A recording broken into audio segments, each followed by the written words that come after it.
Bismillahirrahmanirrahim. Assalamualaikum warahmatullahi wabarakatuh. Teman-teman mohon maaf saya baru mengirim ya terkait MP4 dan materi yang berjudul Gerakan Kerjasama Internasional Pemberantasan Korupsi. Sebelum itu mari kita berdoa terlebih dahulu ya, menurut keyakinan masing-masing. Berdoa dimulai. Adapun pembahasan kita antara lain pertama berkaitan dengan gerakan kerjasama internasional, kemudian kedua belajar dari negara lain.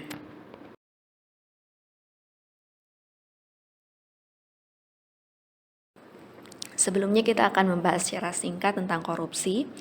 Jadi seperti yang kita ketahui ya teman-teman, bahwa korupsi ini masih menjadi masalah dan tantangan yang besar untuk semua negara ya, baik itu di Indonesia maupun di negara-negara lain yang masih terutama mempunyai kasus korupsi yang tinggi. Dan korupsi ini tidak hanya mengancam pemenuhan hak dasar manusia, akan tapi juga dapat menyebabkan terhambatnya demokrasi, proses demokratisasi, kemudian dapat juga mengancam pemenuhan hak asasi manusia, merusak lingkungan hidup, menghambat pembangunan, dan meningkatkan angka kemiskinan jutaan orang di seluruh dunia. Jadi korupsi itu pertama hanya memakmurkan orang-orang tertentu saja gitu ya, oknum-oknum tertentu saja, tapi dapat berdampak untuk semua orang gitu ya. Oke, nah seperti yang dibahas sebelumnya ya, bahwa korupsi ini kan masih menjadi tantangan yang besar gitu ya untuk masyarakat internasional. Jadi harus ada gitu gerakan atau organisasi internasional yang mempunyai komitmen untuk memberantas korupsi ini. Adapun gerakan organisasi internasional tersebut antara lain pertama Perserikatan Bangsa-Bangsa atau kita sebut dengan PBB, kemudian ada Bank Dunia, kemudian ketiga ada OECD atau Organization of Economic Cooperation and Development, dan terakhir ada masyarakat Uni Eropa. Nanti kita akan bahas satu persatu. Baik, kita mulai dari Perserikatan Bangsa-Bangsa atau PBB. Nah, seperti yang teman-teman ketahui ya, bahwa PBB ini kan dibentuk untuk memelihara perdamaian dan keamanan internasional ya, serta melindungi hak asasi manusia. Dan seperti yang sudah dijelaskan tadi, bahwa korupsi ini bukan masalah kecil gitu ya. Jadi ini merupakan masalah yang besar untuk masyarakat internasional, sehingga PBB itu perlu bergerak gitu ya untuk memberantasi kasus korupsi ini. Jadi setiap 5 tahun secara reguler PBB ini menyelenggarakan kongres tentang pencegahan kejahatan dan perlakuan terhadap penjahat atau United Nations Congress on Prevention and Crime and Treatment of Offenders. Dan kongres pertama diadakan di Geneva pada tahun 1955. Dan PBB menegaskan perlunya pengembangan strategi global untuk melawan korupsi dan mengundang negara-negara anggota PBB untuk melakukan review terhadap seluruh kebijakan serta peraturan perundang-undangan domestik masing-masing negara untuk mencegah dan melakukan kontrol terhadap korupsi ya. Jadi dalam pertemuan tersebut PBB menegaskan kepada seluruh negara ya anggota PBB untuk mereview kembali aturan-aturan di setiap negara, yang dimana harapannya itu sudah ada gitu ya aturan yang berkaitan dengan memberantas kasus korupsi. Kemudian PBB juga menegaskan bahwa pemberantasan korupsi itu melibatkan atau menggunakan pendekatan multidisiplin. Nah, korupsi itu kan dapat memberikan dampak untuk semua aspek ya di lini kehidupan kita. Baik itu tidak hanya di bidang ekonomi ya, tapi juga dapat merambat ke bagian kesehatan, kemudian pendidikan, tingkat kriminal, dan sebagainya. Nah, pemberantasan juga dilakukan dengan mengeluarkan kebijakan pencegahan korupsi, baik itu di tingkat nasional maupun internasional, mengembangkan cara atau praktek pencegahan, serta memberikan contoh pencegahan korupsi yang efektif di berbagai negara. Selanjutnya adalah Bank Dunia atau World Bank. Nah, jadi World Bank ini cukup aktif dalam gerakan anti korupsi di tingkat internasional. World Bank Institute ini mengembangkan Anti-Corruption core program yang bertujuan untuk menanamkan awareness ya, kewaspadaan mengenai korupsi dan pelibatan masyarakat sipil untuk pemberantasan korupsi, termasuk menyediakan sarana bagi negara-negara berkembang untuk mengembangkan rencana aksi nasional untuk memberantas korupsi. Kemudian ada Organization for Economic Cooperation and Development. Jadi pada tanggal 21 November 1997, organisasi ini telah mengadopsi Convention on Combating Bribery of Foreign Public Officials in International Business Transaction. Apa itu? Jadi itu merupakan perjanjian internasional ya, yang mengikat secara hukum, terutama yang berfokus pada kasus suap ya, baik itu untuk pejabat publik maupun individu. Selanjutnya adalah masyarakat Uni Eropa. Jadi ada beberapa instrumen hukumnya yang digunakan untuk mencegah korupsi. Antara lain ada Convention on the Fight Against Corruption Involving Officials of the European Union yang diadopsi oleh The Council of the Europe Union pada 26 Mei 1997. Kemudian ada The Criminal Law Convention on Corruption yang diadopsi oleh The Committee of Ministers of the Council of Europe pada 27 Januari 1999.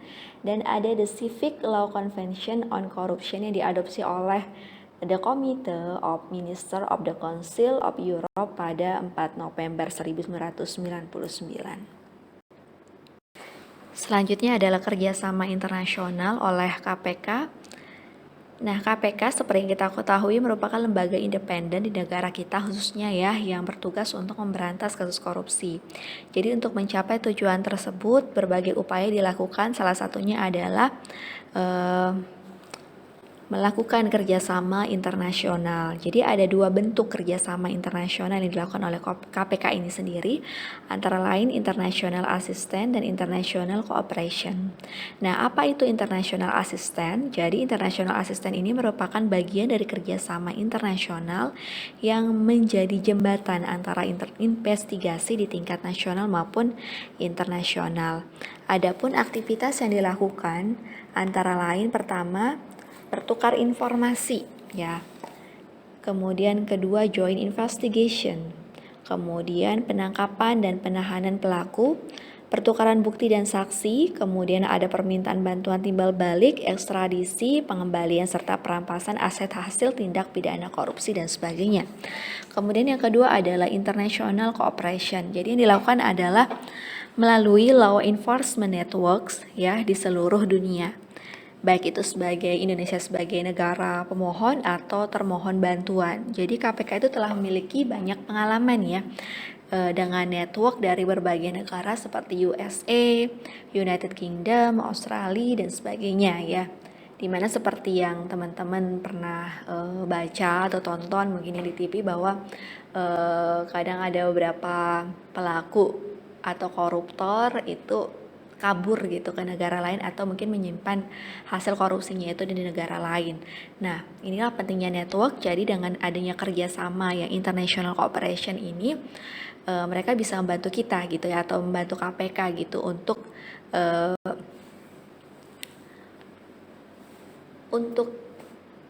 mengungkap gitu ya yang berkaitan dengan hasil korupsi dari koruptor tersebut, atau bahkan bisa mengidentifikasi gitu di mana pelaku ini sehingga membantu dalam proses penangkapan.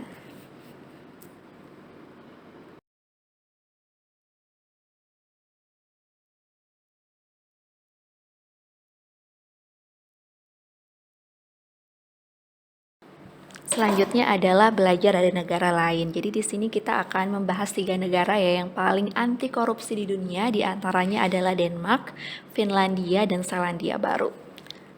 Oke, kita mulai dari Denmark. Jadi Denmark itu tidak pernah bergeser dari posisi pertama ya sebagai negara anti korupsi di dunia. Undang-undang yang berkaitan dengan kriminal dan termasuk di dalamnya adalah pencegahan korupsi itu sangat dipatuhi ya oleh warga atau masyarakatnya di sana. Kemudian di sana juga ada larangan yang berkaitan dengan penyuapan, tidak hanya berlaku untuk pemerintah atau penyelenggara negara saja, tapi juga berlaku untuk pegawai swasta maupun pegawai dari negara asing. Dan dampaknya adalah karena kasus korupsi di sana sedikit ya, bahkan nol, masyarakat sangat menerima manfaatnya gitu ya, seperti fasilitas kesehatannya itu gratis, pendidikannya itu gratis, karena pajak dari masyarakat itu terkelola dengan baik dan dimanfaatkan sepenuhnya untuk kebutuhan umum atau masyarakatnya. Negara berikutnya adalah Finlandia. Jadi korupsi di negara tersebut itu hampir nihil ya saat ini, dan tidak ada tradisi suap maupun gratifikasi. Nah, perihal korupsi semuanya itu tercantum dalam undang-undang pidana Finlandia dan ditegakkan dengan baik. Nah, bersihnya Finlandia ini dari kasus korupsi itu karena adanya culture ya, kultur keterbukaan dan transparansi dari penyelenggara negara, sistem pengendalian internal dan eksternal yang luar biasa, serta keterlibatan masyarakat sipil dalam pemberantasan korupsi. Nah, korupsi yang hampir nol ini tentu saja berdampak pada pelayanan publik ya, yang mengagumkan untuk rakyatnya. Jadi di Finlandia itu pendidikan gratis mulai dari SD hingga universitas. Kemudian layanan kesehatan juga hampir semuanya gratis, dibiayai oleh pajak ya. Serta rakyat itu bisa mendapatkan pengobatan ya, tadi pengobatan secara gratis. Kemudian angka kemiskinan juga termasuk kecil ya negara ini, Finlandia ini, sehingga angka kriminalitas pun juga sangat kecil di negara ini. Selanjutnya adalah Selandia Baru. Jadi negara ini memiliki regulasi yang efektif untuk mencegah korupsi. Selandia Baru juga sukses untuk menegakkan hukum anti korupsi yang memiliki ancaman penjara hingga 14 tahun. Dan pejabat publik juga dilarang untuk menerima gratifikasi yang semuanya itu diterapkan dengan ketat di seluruh jajaran pemerintahan. Dan prinsip transparansi itu sangat dikedepankan. Dan dampaknya adalah standar dan pelayanan kesehatan di Selandia Baru itu sangat tinggi, kemudian seluruh biayanya itu disubsidi oleh pemerintah atau gratis. Biaya hidup di Selandia Baru itu juga sangat rendah ya, meskipun kualitas hidup mereka itu tinggi. Nah, kemudian biaya pendidikan juga gratis, serta negara paling aman kedua ya setelah Islandia.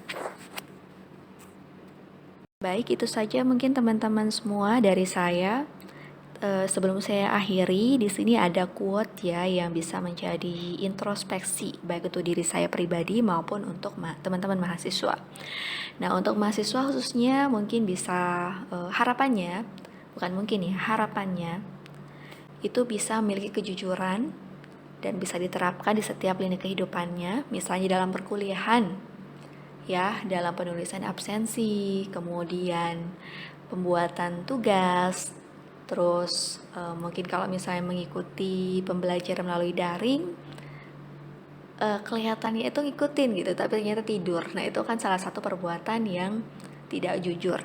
Kemudian kalau misalnya di organisasi ya, harapan juga bisa bersikap jujur ke teman-teman lainnya yang satu organisasi, kemudian bisa bersikap jujur juga dalam buat laporan, proposal, LPJ dan sebagainya. Nah, itu merupakan langkah awal ya teman-teman untuk mencegah atau memberantas kasus korupsi itu.